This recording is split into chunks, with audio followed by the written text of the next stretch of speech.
So, when we talk about generational healing, it's the work of recognizing what was passed down to us, both the love and the wounds, and choosing consciously what continues and what ends.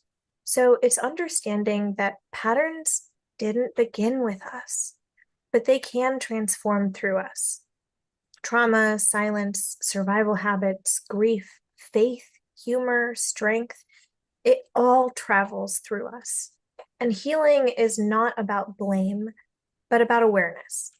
It's about recognizing how your story is yours and determining how to honor your ancestors' survival while freeing yourself from the pain due to them not having the tools or the safety to process. I'm noticing this pattern of like ing words because I often think of Mhm. generational healing as being this progressive pattern Yeah. of how do we continue to build on the work that has happened before us. I think sometimes when we think about the things that have been passed on to us, they feel so static and sort of like we can't change this. This is our inheritance. We're stuck with this. And what I love about some of these things that people have already shared, it involves recognizing these different patterns from the past, but it's how am I building on those things to keep moving forward? Yeah.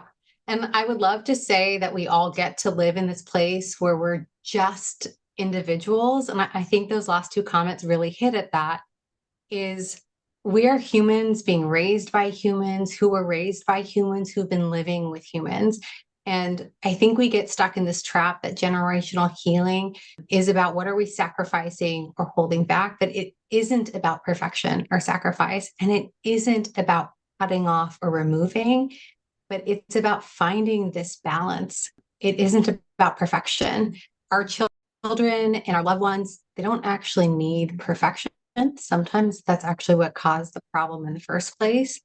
What they often need is our regulation, and they need the cycle of repair after rupture, honest accountability, and consistent care. And that is a really difficult balance that we are trying to make. And it's often about exactly what everyone said: awareness, choice, and relationship.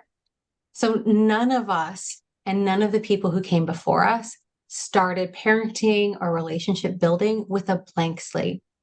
We carry nervous systems that were shaped by the experiences we had, by our parents, our families, our environments. And we carry those phrases, those tones that scared us, the way silence or confusion happened, or maybe even the love that might have felt conditional. But we also get to carry the resilience, the cultural wisdom, humor, faith, work ethic, and survival strength that came with that. And the burdens of how we might feel like we need to use it. And we also get to test out different ways that could help us. So when we're in relationship with others, we eventually bump into our own unfinished healing. And that requires us to use our resources and make decisions to figure out how we want to move forward.